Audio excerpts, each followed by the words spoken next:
Hello and good morning. How are you doing today? Good morning. I am doing fine, and I'm happy to talk to you. The feelings are the same because you have always been blessed with this positive energy that has taught so many different generations to look beyond self and to find other things out there in the real world. And this new book is no different. I mean, you just continue to grow. Thank you. That's very nice of you to say. I've had a joy writing this book, even though some of my relatives have come up to me and said, "Gee, I always thought you were Puerto Rican," Oh God. which I am. I'm New Yorican, and I just want to clarify that. Well, the name of the book is Coming Up Cuban, Rising Past Castro's Shadow. I find this really super interesting because my neighbor is from Cuba. And the thing is that he came up through those years as well, but he's always thinking positive. What is it within the soul of the Cuban that no matter what, think positive? I guess it's a desire to live, and it's a desire to succeed, and it's a desire of sobrevivir, as they say in Spanish. There was one of my characters in the book is called Comico because he's a comic and he tells a lot of jokes. And I put in my early versions, I put in a couple of knock-knock jokes in the book. But one of my Cuban consultants said, "What is this knock-knock joke stuff? We don't do that kind of stuff in Cuba." And I said, "Oh, well, what do you do?" This woman turned me on to a Spanish-Cuban revolutionary joke book that you can get on Amazon. And it told you all of these jokes that people have come up with during and about the Cuban Revolution, and it was just wonderful. And you realize it's sort of like Jews make a lot of the Woody Allen and Henny Youngman and the genre of Jewish humor that comes out of being persecuted. Well, it's the same thing in a way that there's a lot of Cuban sensibility and cultural sense of humor. Is there a side of your heart that just knows that so much has gone unspoken about this because there's so much culture in Cuba that it's like the rest of the world doesn't know, but it's going to take books like yours, even though it is sharing a story, it's going to take books like yours to get that story out there. Yes, and the thing is this, that nobody kind of wants to understand or escapes many people. There are 1,000 million stories. It's not just one story of just the Cuban people. I started, my impulse to write this book was I heard a little story, very little. An American citizen told me his parents had a chicken farm in Cuba in 1959. And when Castro took power, they had to leave. They had to leave the chicken farm. They had to leave their home. They had to leave the family dog. I will know how sad.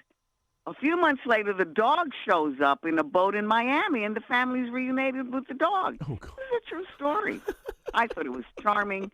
I thought it was a story about, persevering and families getting, through the eyes of the dog. I could tell this story in a picture book. My editor said, "Look around and see if there's anything else." Well, as I read more about the revolution, in order to round out this picture book that I had in mind, I read how there were rebels who were very idealistic, and then Castro turned on them right away. That there were children who had to leave on their own as part of the Operation Pedro Pan program because parents thought that Castro was going to indoctrinate them, and they had belief that the United States was going to come in and straighten everything out. Right. Well, once I knew that, I said, well, what happened to kids who stayed and didn't leave? Well, that was a whole bunch of other stories. Guajiras, country people who were far away from what was going on and, from the center of the revolution, country people and Afro-Cubanos, very interested in learning about Afro-Cuban people and what their situation in society was and how they fared after. So So there's lots of stories, and I've taken Ana, Miguel, Zulema, and Juan, just four of those points of view. They're very different from each other. The kids are, one is white, one is black, one is rich, one is poor, one is very rich, one is just middle class.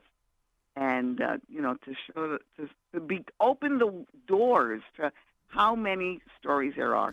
And it's all about Spanish-speaking Caribbean people. I mean, I am interested in, like, Dominicans and Puerto Ricans and all of those people who speak Spanish from the Caribbean, and the tumultuous upheavals that they've gone through. One of the things I've always been... kids.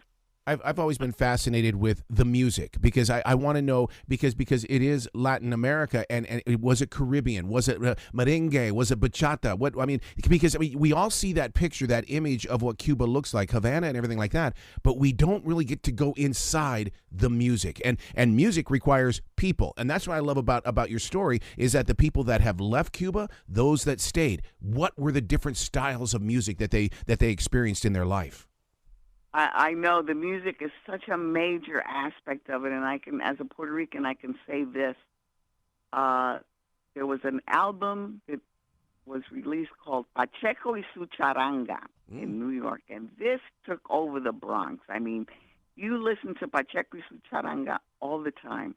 Years later, I grew up, and I see a record from Cuba that was exactly Pacheco y su Charanga, but it was the original versions.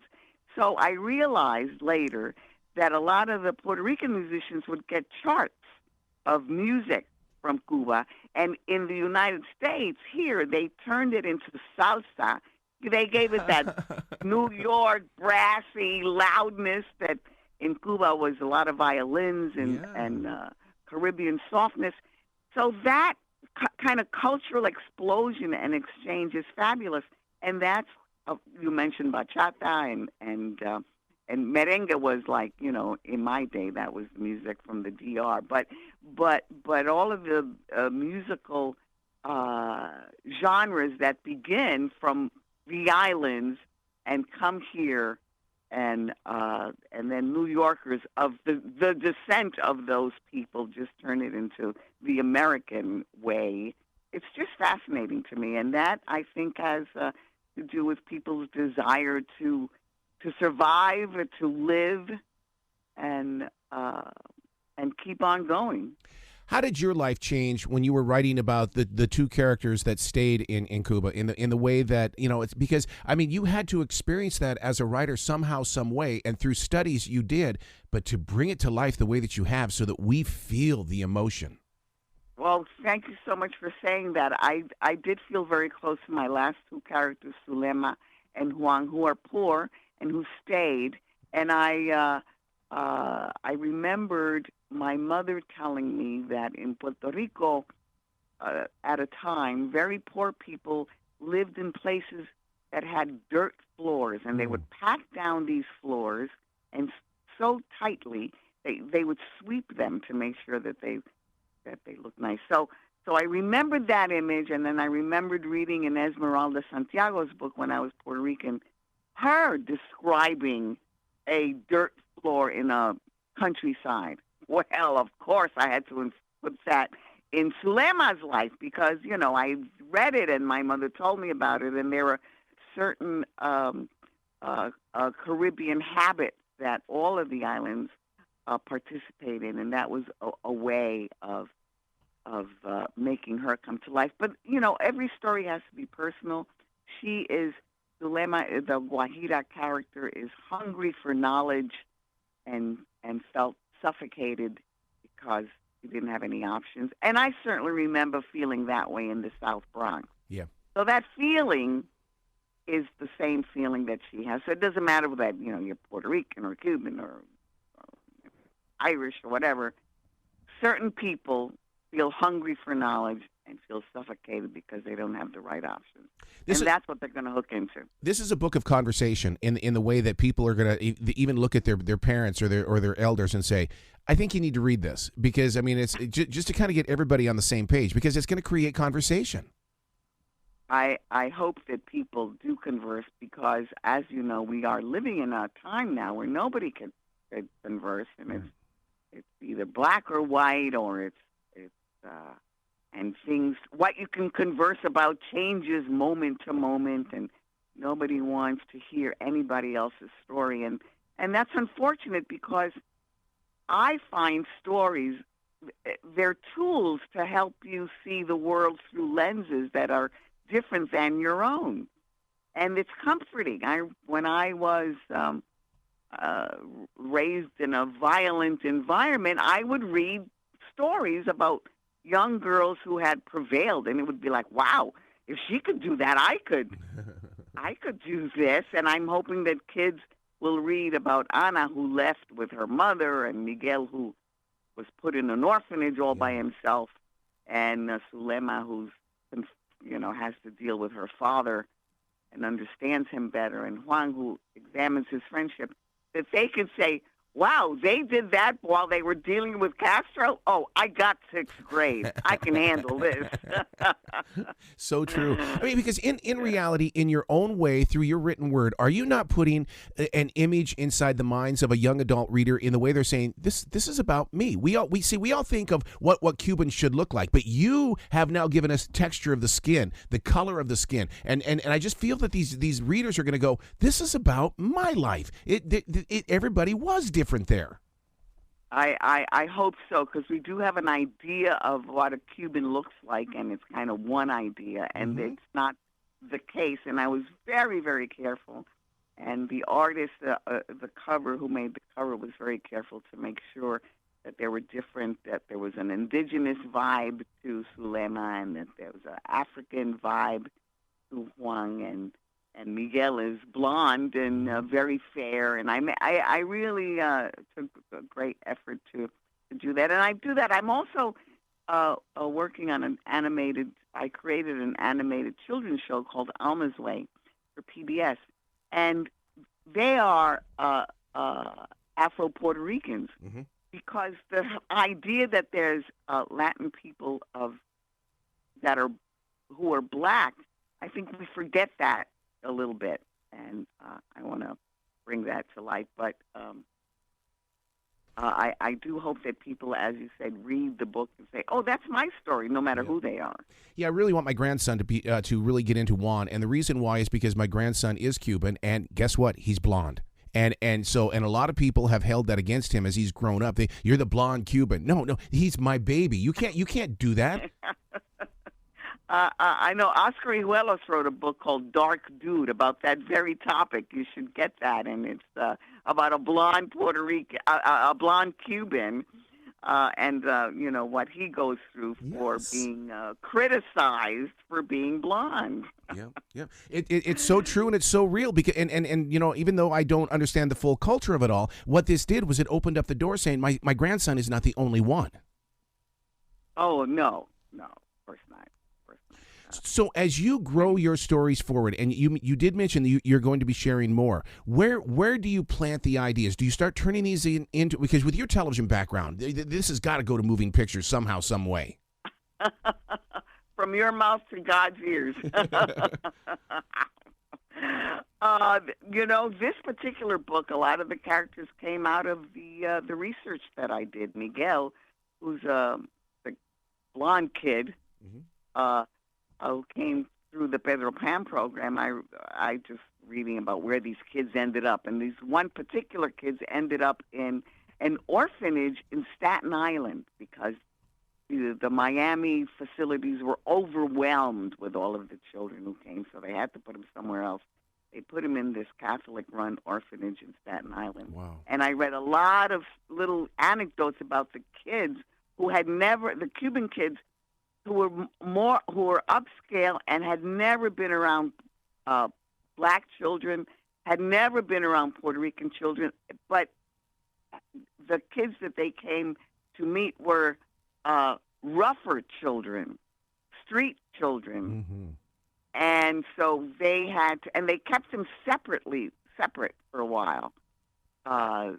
Because they thought everything was going to be temporary. And my character, Miguel, says, "Wait a minute, we're in this together." And he reaches out to the other boys, and he gets to know them. And I had a fun time creating characters, Puerto Rican characters that I was familiar with, tough kids from the Bronx that might have ended up in these orphanages, and how they reflected on Miguel, and of course they become friends because Miguel learns English from them. He says it's how can He said, I don't know. I speak to these Puerto Ricans, and there's all this Spanglish and everything, and all of a sudden, I don't know what I'm speaking. Exactly. The character says that, and I thought that was a nice opportunity to bring that in.